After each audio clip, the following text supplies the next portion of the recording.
ગયા અઠવાડિયે જ મારા એક પરિચિતના ખાતામાંથી અચાનક ₹50,000 ગાયબ થઈ ગયા અને તેમની ભૂલ શું હતી? તેમણે માત્ર એક અજાણી લિંક પર ક્લિક કરીને પોતાના યુપીઆઈ પિન નાખ્યો હતો. શું તમે પણ રોજબરોજ કામમાં ગૂગલ પે, ફોન પે કે પેટીએમ વાપરો છો? શાકભાજી લેવાથી લઈને લાઇટ બિલ ભરવા સુધી? તો આ વિડીયો તમારા માટે જ છે. આજે હું એવી 10 ખતરનાક ભૂલો વિશે વાત કરવા છું જેમાંથી એક પણ ભૂલ તમને રોડ પર લાવી શકે છે. વિડીયો છેલ્લે સુધી જોજો, કારણ કે 11મો પોઈન્ટ એ છે કે જો ફ્રોડ થઈ જાય તો કાયદાકીય રીતે તમારા પૈસા પાછા કેવી રીતે લાવવા. નમસ્કાર મિત્રો, સ્વાગત છે તમારું આપણી ચેનલ ગુજરાતી યોજના માર્ગદર્શકમાં, જ્યાં અમે હંમેશા તમારા હિતની અને તમારા અધિકારની વાત કરીએ છીએ. ચાલો જરાય સમય બગાડ્યા વિના શરૂ કરીએ. પોઈન્ટ 1, નાણાં મેળવવા માટે યુપીઆઈ પિન. આખા ભારતમાં અત્યારે આ સ્કેમ સૌથી વધુ ચાલી રહ્યો છે. તમને કોલ આવે છે, સાહેબ તમારા ખાતામાં 5,000 મોકલું છું, જરા એપ ખોલીને પિન નાખી દો. મિત્રો, દિમાગમાં એક વાત ફિટ કરી લો, નાણાં મેળવવા માટે ક્યારેય પણ પિન નાખવો પડતો નથી. પિન નાખવો એટલે સમજો તમારા ખાતામાંથી પૈસા ગયા. 2, કલેક્ટ રિક્વેસ્ટની ચાળ. બીજી મોટી ભૂલ,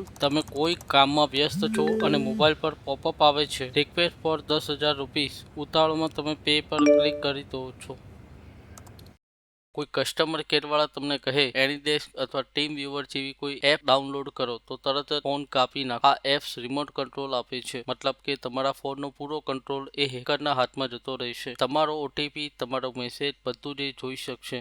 ઓટીપી અને કોલિંગ સ્કેમ. યાદ રાખો, RBI, reserve bank of India હોય કે તમારી બેંક હોય કે પછી ગૂગલ પે પોતે હોય કે કોઈ દિવસ તમને સામેથી ફોન કરીને ઓટીપી માંગતા નથી. ઓટીપી એ તમારા ઘરની ચાવી છે. રસ્તા પર ચાલતા કોઈ અજાણ્યાને ચાવી અપાય. ક્યુઆર કોડની માયાજાળ. ઘણીવાર ફેસબુક કે વોટ્સઅપ પર જાહેરાત આવે છે કે આ ક્યુઆર કોડ સ્કેન કરો અને ₹2,000નું ઇનામ મેળવો. તમે સ્કેન કરો અને ઇનામ મળવાની જગ્યાએ તમારા જ એકાઉન્ટમાંથી પૈસા ઉપડી જાય. ક્યુઆર કોડ માત્ર દુકાનદારોને પૈસા ચૂકવવા માટે જ સ્કેન કરો. ફ્રી વાઈફાઈનો મોહ છોડો. રેલવે સ્ટેશન, બસ સ્ટેશન કે કેફેમાં ફ્રી વાઈફાઈ મળે છે એટલે આપણે તરત જ કનેક્ટ કરી દઈએ છીએ. પરંતુ શું તમે જાણો છો કે પબ્લિક વાઈફાઈ સૌથી વધુ અનસેફ હોય છે? આવા નેટવર્ક પરથી ક્યારેય કોઈ ઓનલાઈન પેમેન્ટ ન કરો. હેકર્સ આવા નેટવર્ક પર બેઠા જ હોય છે. હંમેશા તમારા મોબાઈલ ડેટાનો જ ઉપયોગ કરો. સુરક્ષાના સ્તરો. તમારો ફોન કોઈના હાથમાં આવી જાય તો તમારા ફોનમાં લોક સ્ક્રીન, ફિંગર લોક અને યુપીઆઈ એપ્લિકેશનનું પોતાનું એક લોક ચાલુ જ હોવું જોઈએ. આ તમારું સુરક્ષા ચક્ર છે. ટ્રાન્ઝેક્શન હિસ્ટ્રી અને ઓફિશિયલ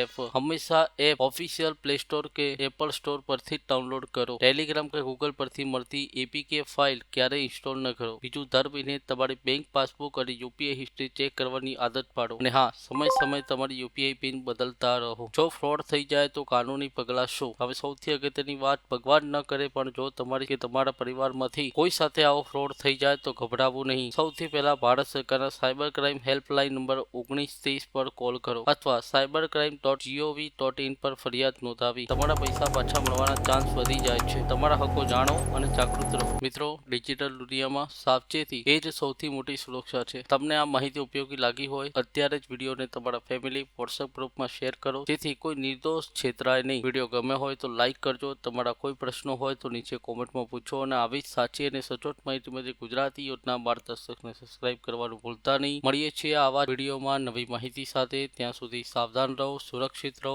જય હિન્દ, જય ગરવી ગુજરાત.